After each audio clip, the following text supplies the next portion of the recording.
Welcome to the 2021 Career Fest. My name is Allie McClaskey, and I work in the Academic Advising Center here at the U. I will be hosting the workshop that you're going to be attending, which is about understanding your Myers-Briggs Type Indicator, or MBTI. This short video will introduce the MBTI and discuss why it might be helpful for you to know it as you explore careers. So what is the Myers-Briggs Type Indicator, MBTI?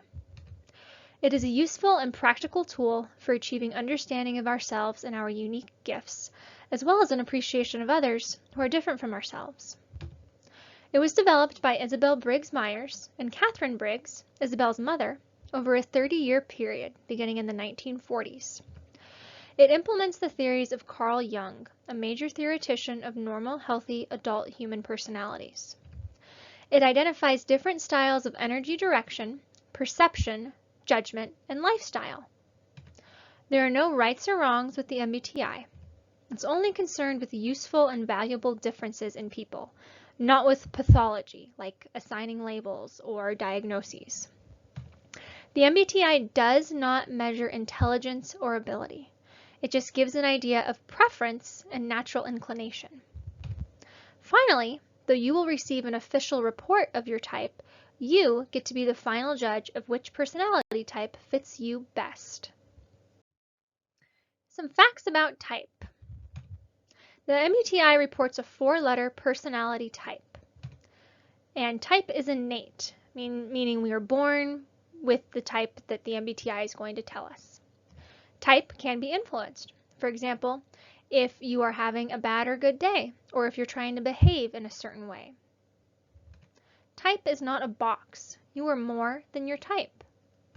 Type is also not judgmental. Certain types are not better than others. Type is not an excuse.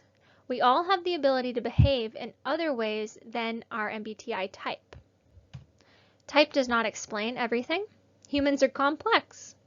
And finally, type is a journey. It may take some time for you to fully understand and clarify your preferences and abilities.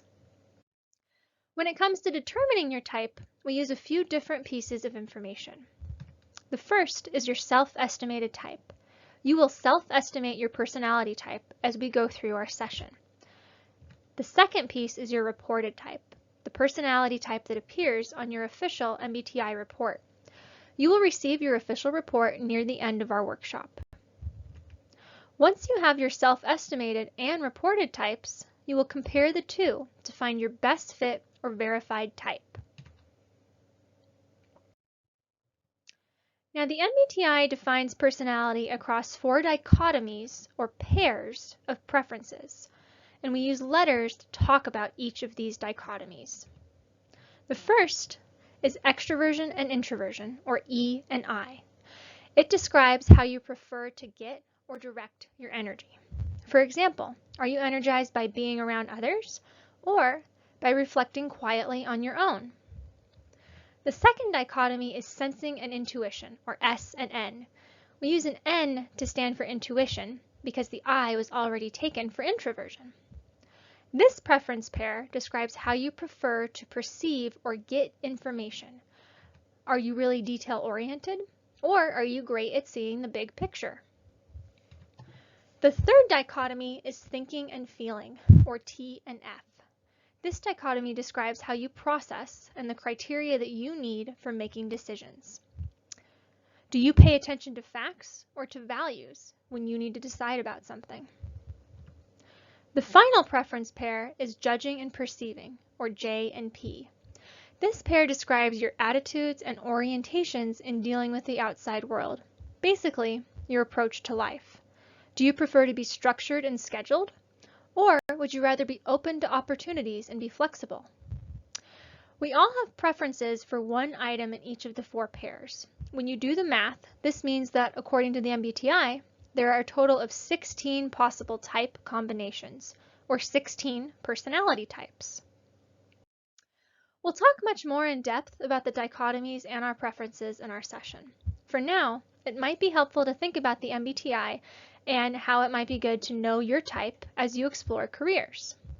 First, knowing your type might help guide your career or job search.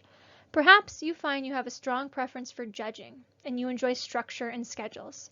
You can keep an eye out for keywords related to these things in career or job descriptions. Knowing your type can also give you verbiage or context for highlighting your strengths on your resume, cover letters, and in interviews. If you know that you prefer sensing, and thus are very detail-oriented, highlight this fact. Being aware of your type might also help you identify areas for growth or practice. If you are extroverted, you might know that taking time to reflect and think before acting is not something that comes naturally to you. So perhaps you want to start cultivating a practice of reflection. Finally, knowing about type will help you relate to and understand current and future coworkers. We are all different, unique individuals with our own strengths and abilities. Understanding your preferences and those of others can help you be more empathetic and help you come together with your coworkers as a team. And that's it for now. I look forward to meeting you at our interpretation session and helping you discover your personality type.